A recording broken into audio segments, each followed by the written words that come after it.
Thanks a lot, everyone, for coming. Oh, that's cool. My name is Vinesh Kannan. I'm a senior studying computer science at the Illinois Institute of Technology.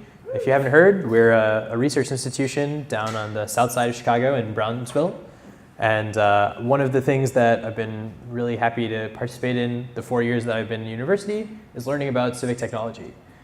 Braintree is also the host of ChiHackNight, which is another group that I care a lot about.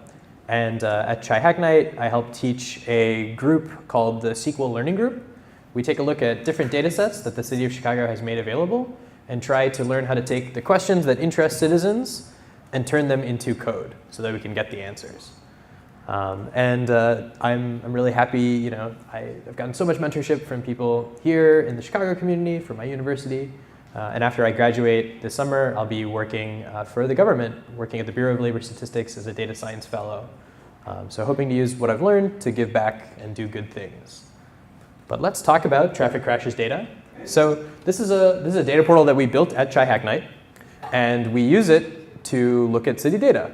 And here are the top 8 sources of crashes on Michigan Avenue, other than if the police were not able to determine.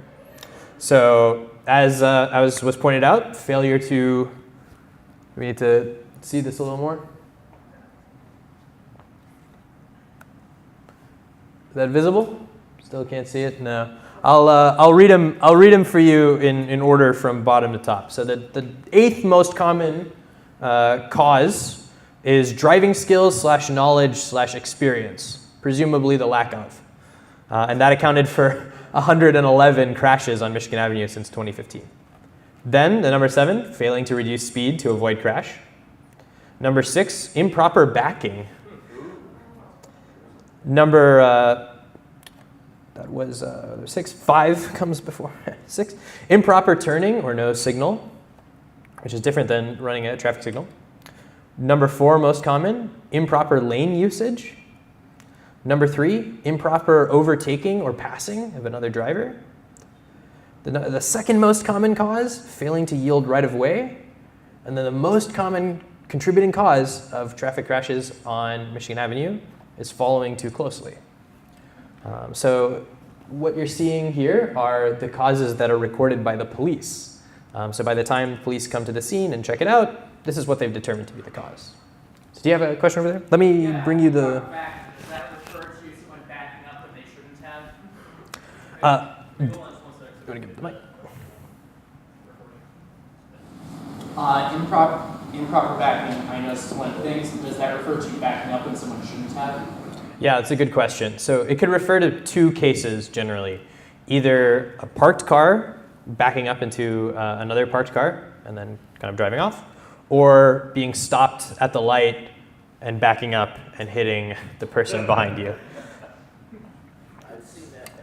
So I'm a little surprised that we weren't able to guess all of these. But when I pulled this, I was also pretty surprised because the things that you expect to cause traffic crashes, like inattentive driving, bad weather, running over lights, that's not what's in the police reports. Back there, did you have a question? Nick, can we get a mic over there? Those could have fitted into one of the things that was mentioned before about speeding. So you listed it not reduce the speed, but when you overtake another person that is speeding, when you make a turn when you're not supposed to me that's kind of a form of speeding too. But that's just my interpretation. That's a really good point. So we don't have any wiki mic except the one on your head. So could you repeat what? Yeah. So what was your name again? What they pointed out was that the cause of crashes that people might think of, speeding, could be interpreted in many of these causes. It could be failing to reduce speed to avoid crash, but overtaking someone could also be speeding. So that's a really good point. So anyone who wants to do an analysis of this data is going to have to take how it appears to the police and transform it to how it appears to what drivers and citizens want to know. So hopefully that was a good crash course into the data. I've got one more that I want to help you get a feel for what your impression of traffic crashes in Chicago is and what the data says. How many crashes do you think happen in a day? Talk to the person next to you and come up with a number that you know must be too low. There's no way there's that few crashes on a given day, and a number that you think is too high. In all of Chicago? In all of Chicago, yeah. So talk to your neighbor. If you don't have an immediate neighbor, check out the row behind you. How many crashes do you think happen on a typical day? So let's hear from here first. What's your estimate of the number of crashes per day? 50 might be low. Okay. 300, like about 300 might be high. 50 crashes per day is too low. Yeah. 300 is too high. Okay. And where do you think it is between that? 85. 85. Okay, that's the estimate. Based on what? We'll see. Well, so what do you think? 10 and 100. 10 is too low. 100 is too many. Yep, and it's probably 30, right? 30 crashes per day. Okay. Poisson's distribution. Anyone disagree completely? So I've heard it has to be fewer than 100. It has to be fewer than 300. Over here. We thought it was between 500 and 10,000. Between 500 would be too low, and 10,000 would be too many. Does anyone know how many drivers there are in the city of Chicago? Oh, easy. 10 10 million. million? Should guess. What's the pop? 2.7 million. There's 2.7 million people in Chicago, and we're hoping there's less than 10,000 crashes per day. So I will delay the suspense and I'll give you the answer. It says recent in the slides, but this is recent from February. So here is a poll from the city of Chicago. So I'll read for the people in the back. About 200 to 300 crashes per day. So on February 24th of this year, there were 144 crashes. On the 23rd, 271. The very first row that says February 25th says there was only one crash. That was because I ran this query on the 25th.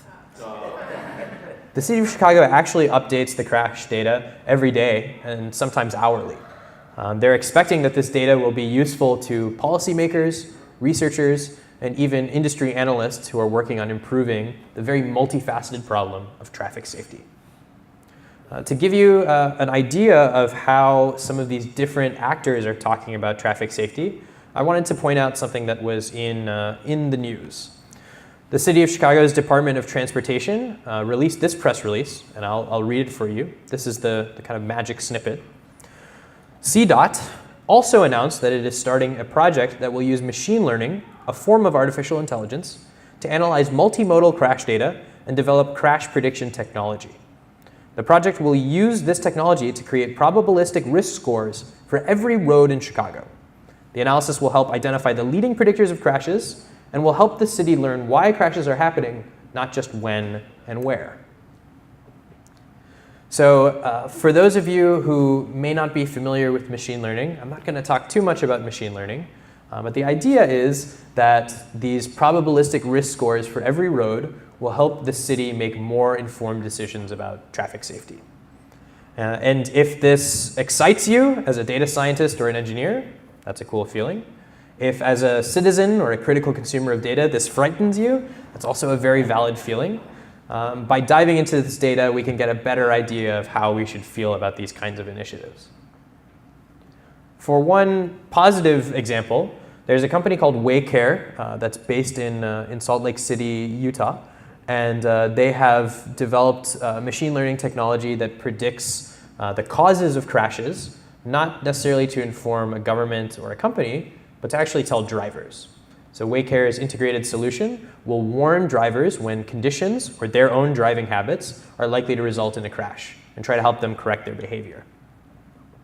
Other groups like Arity, which is a subsidiary of Allstate in this building, are using these metrics to inform government work and other public-private partnerships around traffic safety. But all of this high-tech stuff collects under Vision Zero, which is a Chicago and worldwide initiative to make sure that there are 0 deaths due to traffic crashes. And some of the interventions that have already taken place in the city of Chicago include changing the painting of roads and sidewalks to make signage and pedestrian areas clearer, to create more safe zones for bikes and pedestrians, and to change the types of intersections that are being used by adding more padding for those areas. Just on one street of the city of Chicago, this graphic shows how many of these interventions have been deployed along Milwaukee Avenue. And many of these decisions were based on some of the data that has been released by the city of Chicago. To give another idea of the different types of interventions, there could be new separations of lanes, other ways of making the signage more clear, better reporting of speed limits, providing other options for transit other than cars, or even changing the specific structure of certain vehicles. For example, in the data, researchers found that many crashes were due to side-sweeping collisions with city sanitation trucks. And so they recommended the addition of these kind of bumpers to the vehicles. A very small, nuanced piece that they extracted from a large amount of data. And since traffic safety is a public health problem, it's not just about engineering solutions. It's also very much about public empowerment and understanding of different transit options.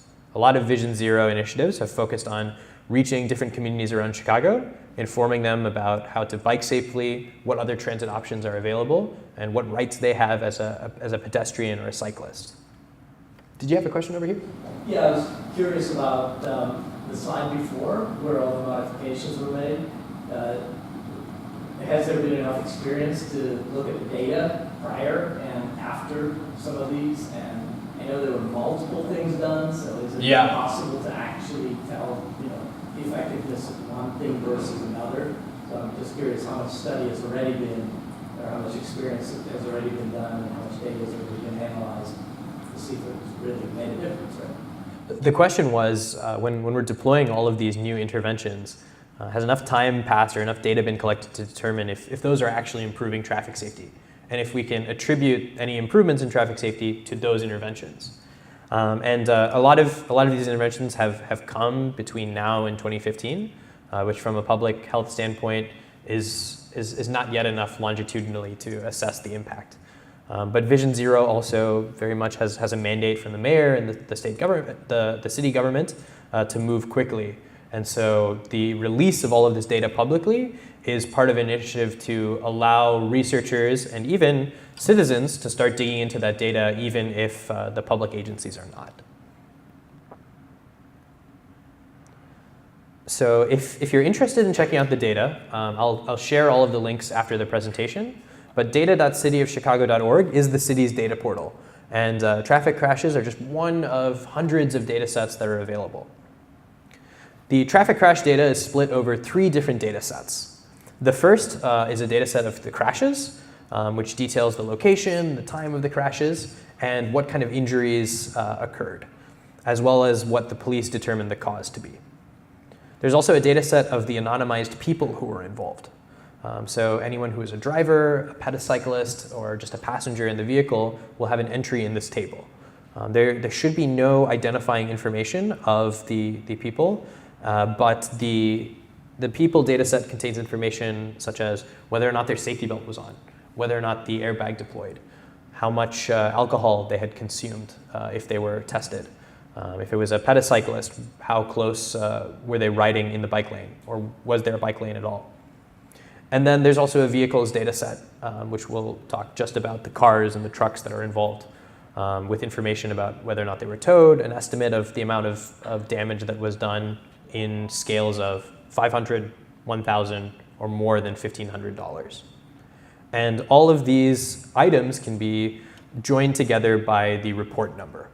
The number that you get if you're involved in a crash from the police is the piece of information that allows you to connect all of this data and start to figure out, well, there were injuries that were involved in this crash, how many people were injured, who were injured, what hospital did they go to. There's an astounding amount of data that is available across these 3 data sets. And so what we try to do in our group at ChiHackNight is help people who may or may not have programming background learn how to take their question, how many crashes happen per day, and turn it into code so we can start to analyze. And even if you are doing something more sophisticated, like building machine learning solutions or analyzing root cause analysis of certain types of traffic accidents, the ability to dissect and critically ask questions about the data, as well as display it to others, will always be important.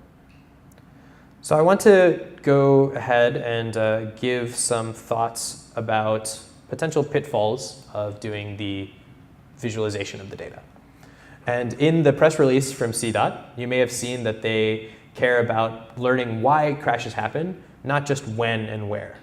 But as a data science student, that bothers me a little, because knowing when and where is very important as well. So I'm going to show a very basic temporal analysis, which asks the question, when do traffic crashes occur? And a very basic spatial analysis about where in the city they happen. So now I'll throw this question to you. What time of day do you think the most traffic crashes happen? Chat with the person next to you, or if there's another neighbor who you didn't get to talk to, confer with them and think about what time of day you might be most likely to get into a crash. Okay. So I'll show you the first bona fide visualization of this talk. Here is the fraction of traffic crashes with an injury per hour. So this is saying of all of the traffic crashes that occur in a day, what fraction of those, or what fraction of all injuries of the day happened at that point. And it peaks here around 1700 hours, which is around 5 p.m. But if you were led to believe that the evening rush hour is when traffic crashes are most likely, you would be committing a bit of a data fallacy. This metric, fraction of all crashes over the course of the day, is as good as asking when most of the crashes happen. But if our question was, and you heard me ask both questions, when do most traffic crashes happen? When are you most likely to get into a traffic crash? Those are separate questions. If we're interested to know when we're most likely to get into a traffic crash, what we need to do is we need to divide by the number of traffic crashes that happen at this point. But first of all, even before we go there, I want to point out that the y-axis of this does not go any higher than 0.09. So if I were to make the axis a little better and have it be at half of all traffic crashes with injury that happen over the day, all of a sudden this graph looks much less dramatic. No hour of the day accounts for more than 10 or even 5% of the traffic crashes that occur. But once we look at the rate of traffic crashes per hour, the number of traffic crashes that have an injury divided by the total number of traffic crashes that happen during that hour, all of a sudden this apparent trend either goes away or, depending on who you ask, reverses. And I hope this next plot will make clear what's going on. It's a little difficult to see the bars, but when we adjust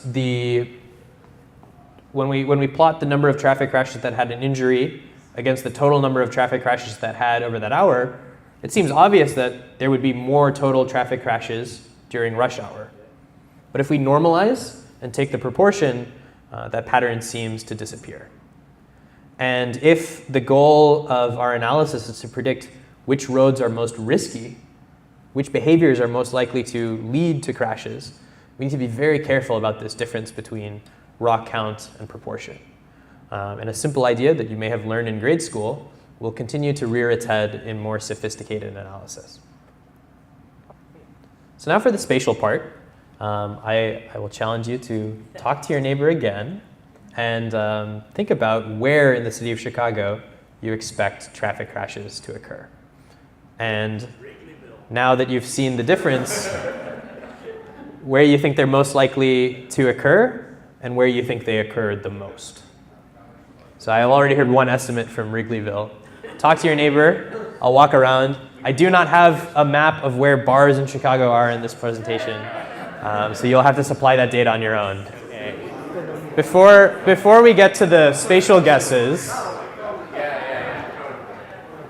let me correct myself, because I have omitted a very important piece of information from the temporal discussion. In this plot, the total number of traffic crashes for each hour is the total number of crashes.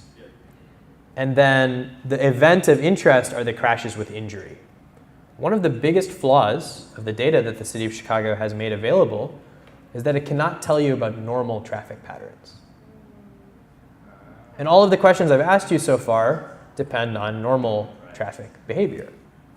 And so if we're going to do machine learning to try and predict the risk scores of different roads, we need to know the baseline. But every row in this data set is about a crash.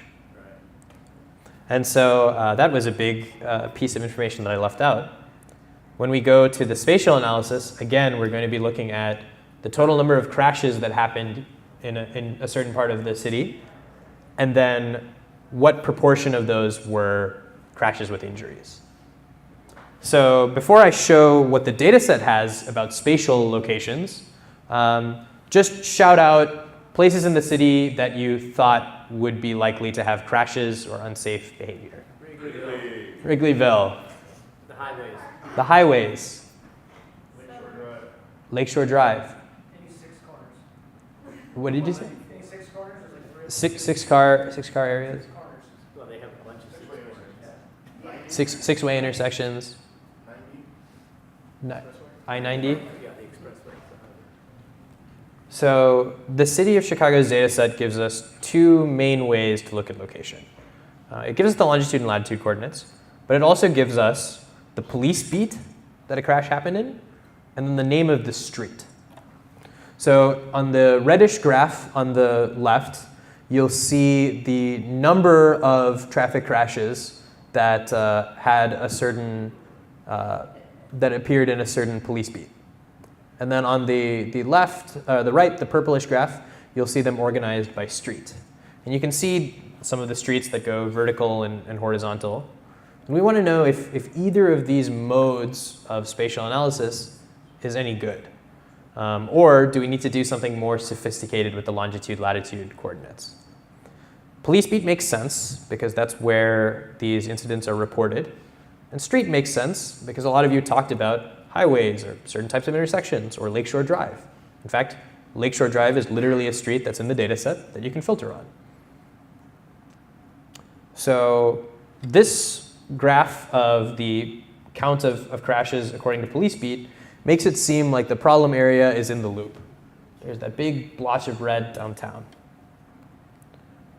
But then when we normalize, now dividing the number of crashes with injury by the total number of crashes that happen in that area, things start to shift. Now, the loop is still reddish, but it's no longer the eyesore that it was in the graph on the left. And in fact, you'll be having trouble seeing most of these areas because when they're split up geographically, the proportion of crashes that resulted in injury becomes very small. There's one area down here, which is just south of where my university is, IIT, that has about more than half of the traffic crashes that occurred resulting in an injury.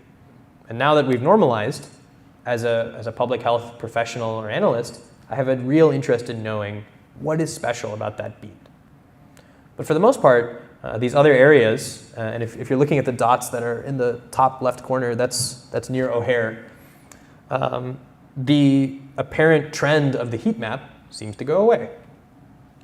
And with this kind of data, the problem might be that police beats are too small or too narrow. That problematic streets like Lakeshore Drive or streets that have breaks in where the bike lanes are split over too many police beats to pick up the effect. So we turn to the street parameter. And we could split this down further by north or south of the street, or by blocks or by intersections.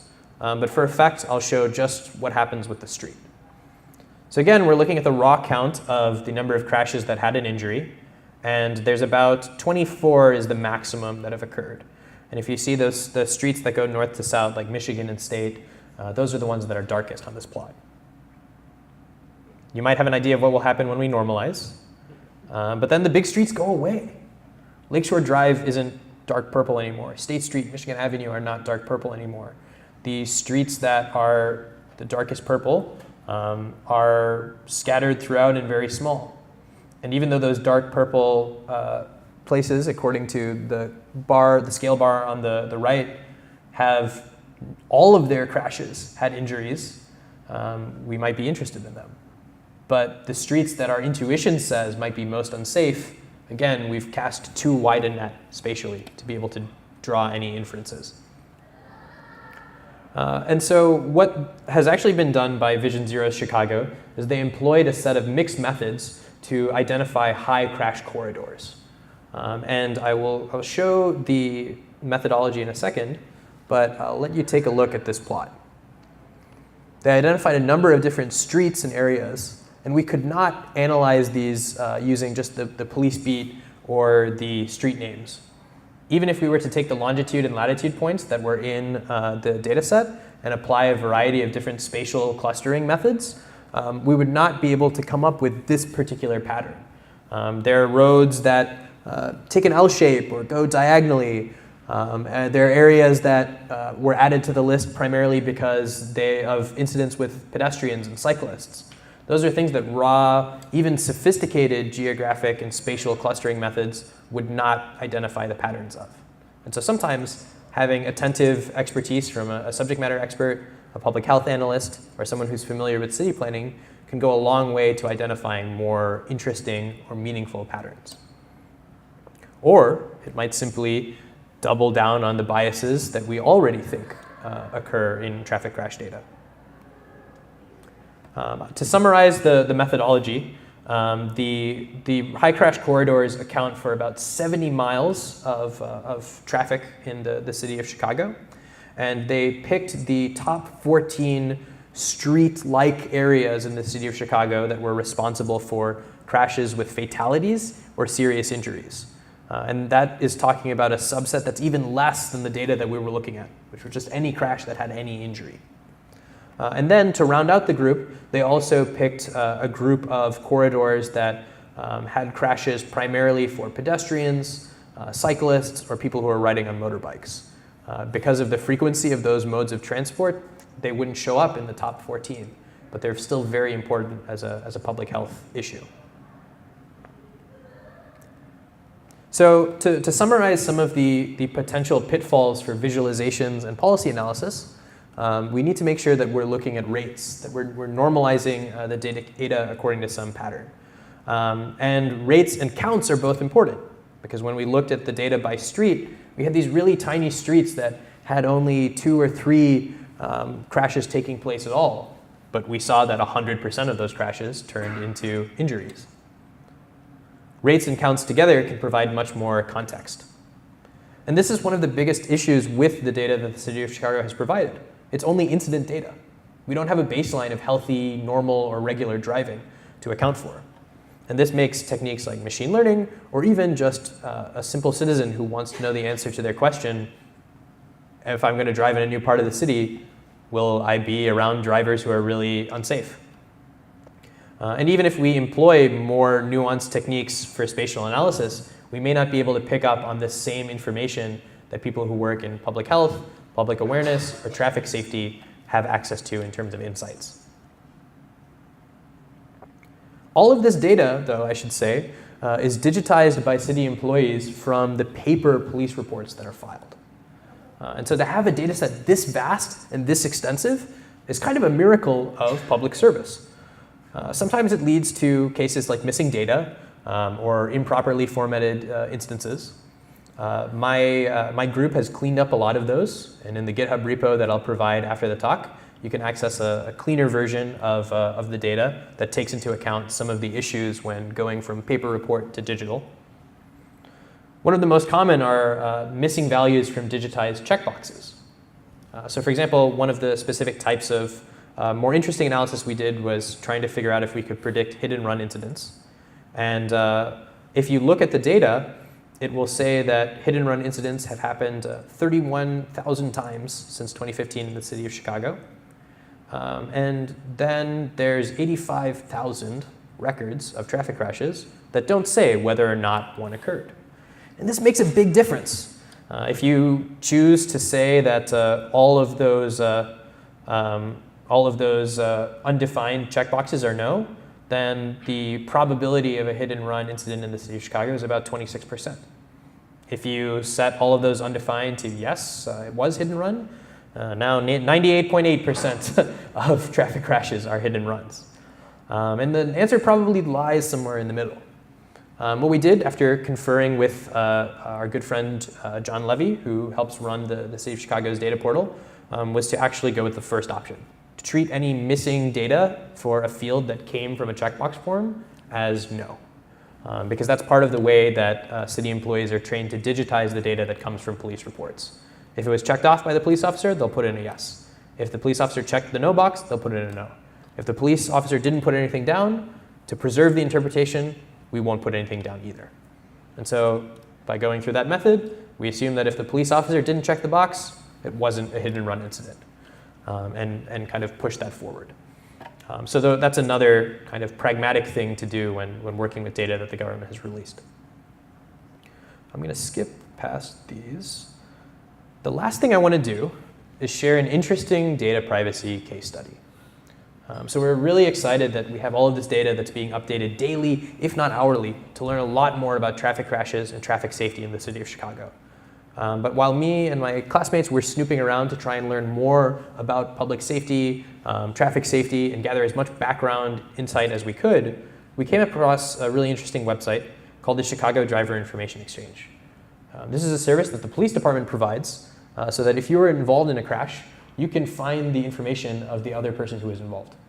If you take the report number that was given to you by the police or given to you online, plug it into this website, and then put the day that the crash happened, then confirm that you're not a robot, you'll be redirected to a page that I will not show you right now, but that page reveals the home address, name, phone number, and health insurance policy information about all parties that were involved in the crash.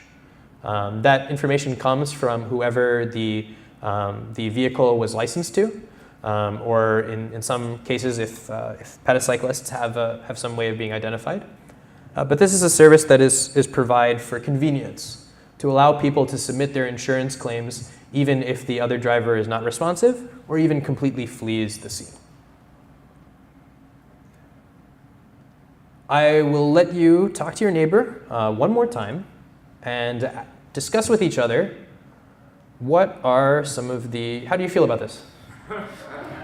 So I heard a couple different attitudes. Does anyone want to share what they and their neighbor talked about? How you feel about this? Creepy. Nick?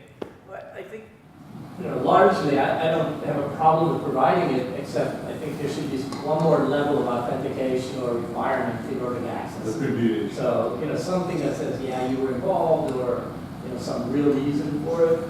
I'm not sure how that is, or how that can be done, but that was just about it. It seems like a waste for the city to go through the trouble of de-identifying, and then there's this loophole.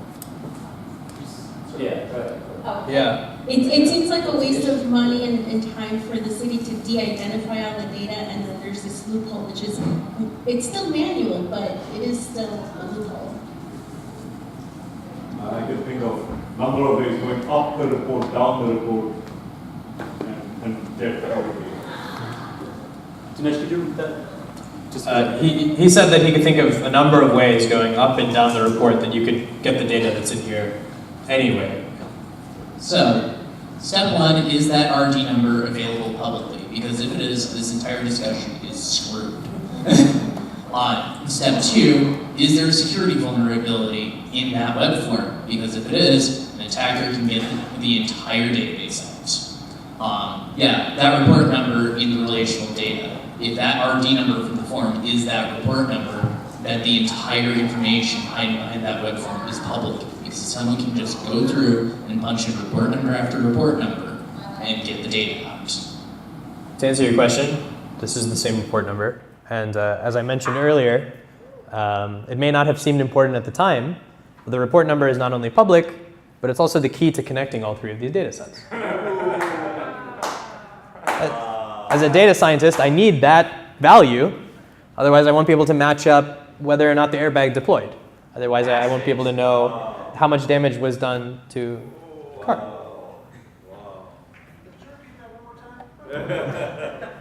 The report number is the same as the number that is issued to you by the police, that is used to join the three data sets, that is used to retrieve the information of the other people involved in the crash on the driver information exchange.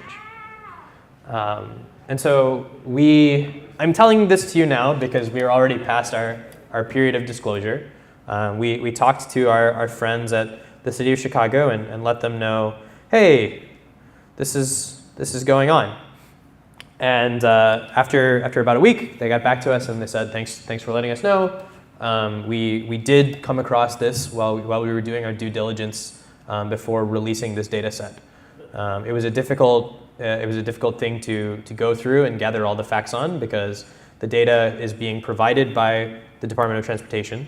It's being released by the Department of Innovation and Technology.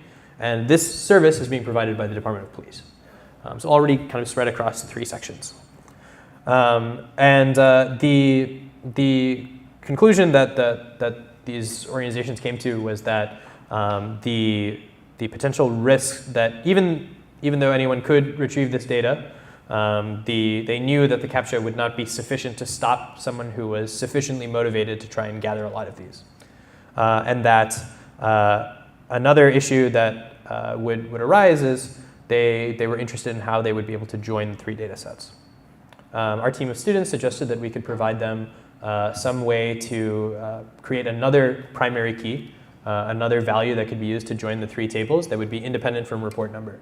And potentially even design some sort of scheme like that so that if somebody was involved in a crash, they could get another value that's not in any of these data sets.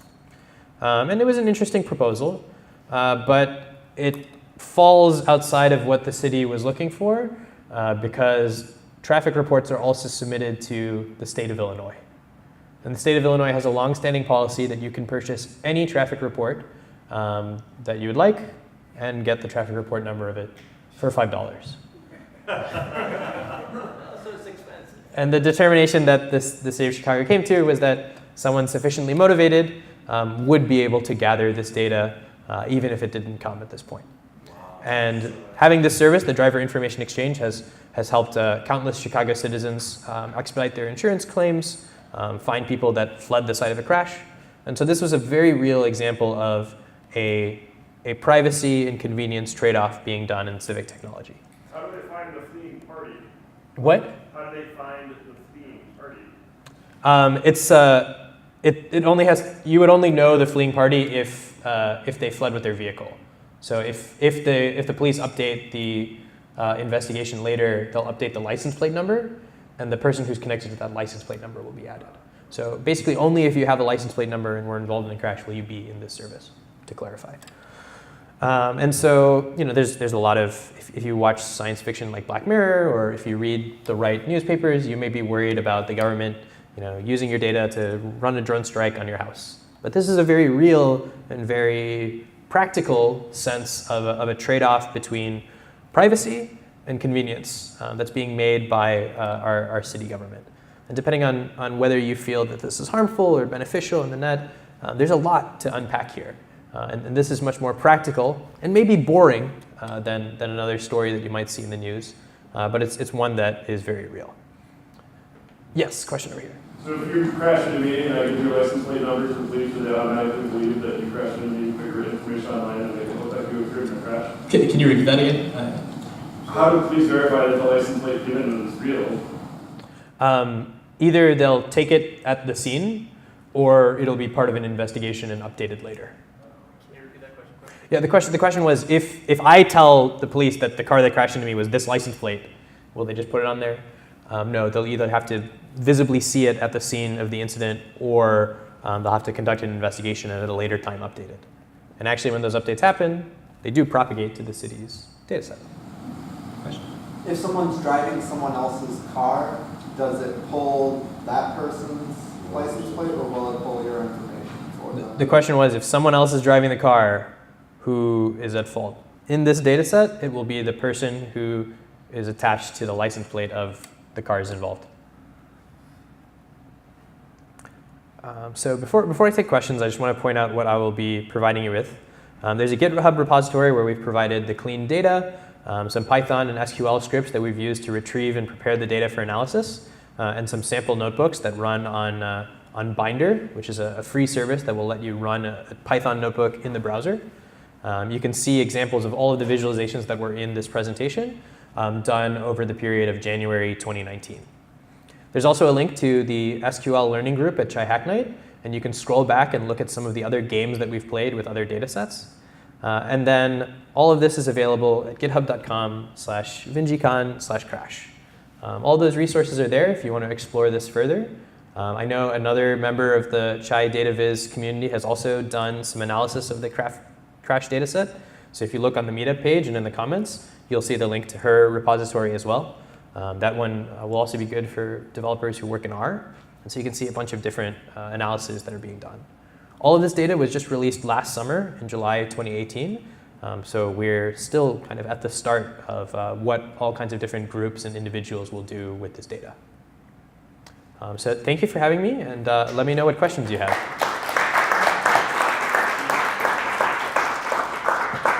Okay, so let's take maybe 3 questions, and then after that we can all mingle and chat. If you all have extra questions and stuff, then these can be one-on-one questions with Vinesh.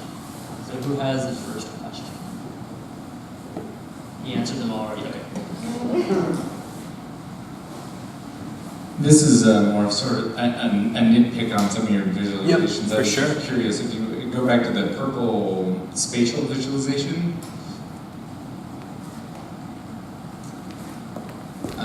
Yes, perfect here. So I was noticing, I'm like trying to look close, and I'm not sure in the code exactly how it's coded up. I'm familiar with Python because that's the language I use too. So, but are those transparent? Is each dot transparent? Because the reason why I'm asking this is if you've got a purple dot on the bottom and then a white dot on top, and they're not transparent, each dot is not transparent, then we're getting a lot of cover up. There's potential for a lot of cover up. Yeah, very, very good point that I actually had not considered. So what he shared was when this plot was generated, the scatter plots were positioned by longitude and latitude, and they're wider if there is a lower proportion of crashes, and darker if there's a higher. But if they're completely opaque, then these white dots might be covering up darker ones below. Especially since I already showed you that these very small streets are the ones that have the highest proportions, they might be hiding underneath. And in this particular visualization, they're not transparent. So that absolutely is a good concern.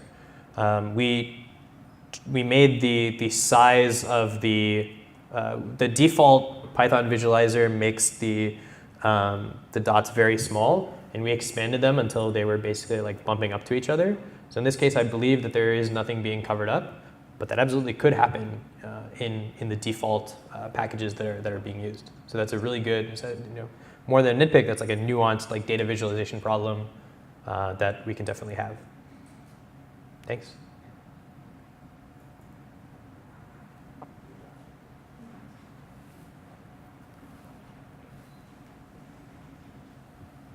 What visualization tool did you use for these maps? So we use matplotlib, which is a Python library for making plots. And then in addition to matplotlib, a library called Seaborn. And the interesting thing is matplotlib is a library that helps you work with the Python graphics capability. Seaborn is a library that helps you work with matplotlib. And there are other libraries that help you work with Seaborn. So the Python data visualization ecosystem is just layers and layers of abstraction. My classmates and I are hoping to add something called Airborne that will work on top of all of them. And then also at ChiHackNight, we do an activity where we turn our question into an SQL query and then just pop it into a spreadsheet and use the built-in tools to build those kinds of graphs. So it can be more accessible for people that don't normally work in a programming environment. One more question?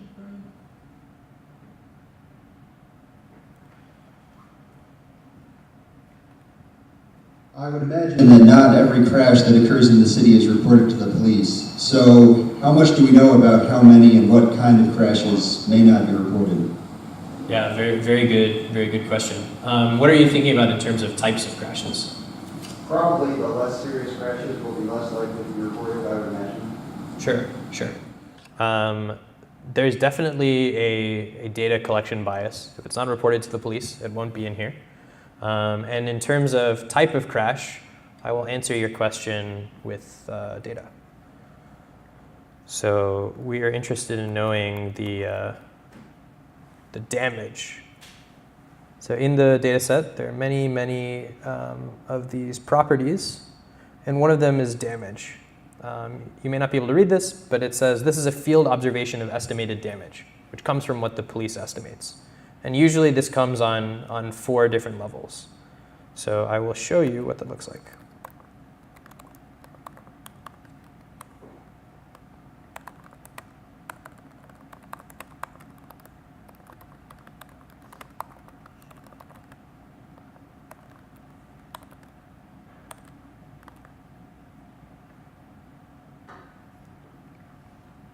You have to zoom in a little more. So since 2015, we have 160,000 traffic crashes reported to the police, where the damage was estimated to be more than $1,500. 87,000 estimated to be between $500 to $1,500, and then the rest, 38,000 crashes of $500 or less. And you're seeing this decrease. If you're a skeptical person, you could believe that there are many, many more crashes that should be in this first category, where the damage is none or less than $500. In fact, there's not even a category for no damage. Of course, that's because there's always emotional damage, right? That cannot be quantified in dollars. And so this could be a starting point to ask, what kind of skew do we have in the data that's being reported to the police and making its way into our analysis and making its way into our predictive systems? And especially since we're talking about field damage as estimated by police, in different police beats around the city with different personas of people involved in those crashes, there's a lot more than to just kind of the 6 fields that I'm showing here that would need to be dug into. So that's a really good question and a really good concern when analyzing this kind of data. Cool. Well, thank you so much again, Vinesh.